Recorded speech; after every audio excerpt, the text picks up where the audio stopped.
taxi driver who's been hailed as a hero quite rightly after locking a suspicious passenger into his cab just moments before the vehicle blew up outside a maternity hospital in Liverpool. The Liverpool Women's Hospital is the biggest maternity hospital in Europe, in fact. And the cabbie driver is David Perry. His car was completely destroyed in a fireball. It was just seconds before the 11 o'clock 2-minute silence was due to take place at the service just a mile away at Liverpool Cathedral. That was the original destination for the cab. The driver's friends and colleagues said he was ended up taken to hospital. Thankfully, is okay and is out of hospital now.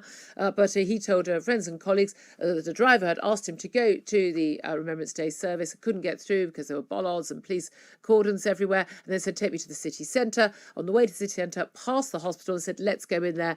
And the cab driver, obviously his suspicions aroused, and then he said he saw a light of some sort underneath the man's jacket and feared it was a bomb. Got out of the car, clicked onto the key fob to lock the passenger in the car, at which point the explosion happened. Extraordinary thought, extraordinary heroism, and luckily no one else was killed except the suspect in the back of the car. 3 arrests have been made across the city. Let's talk to Alan Mendoza about this now. He's executive director of the Henry Jackson Society, which basically works against extremism. Good morning to you, Alan. Good morning, Julia. Thank you so much for joining us. It is an extraordinary story, an extraordinary tale of heroism. It could have been a very, very different story this morning if this bomb had exploded either at the service at Liverpool Cathedral or had been able to be exploded inside the hospital.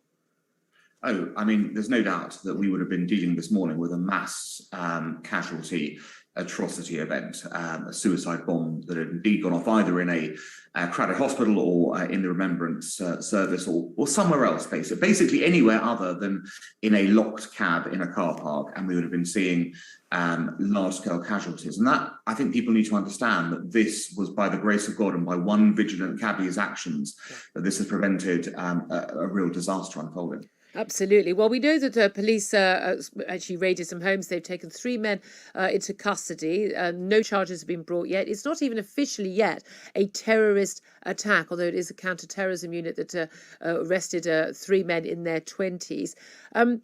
Why is there such reticence about saying that this is a terror attack when it does appear there was some improvised explosive device, there was an explosion, and the counter-terrorism police are involved? What would be the reasoning behind that?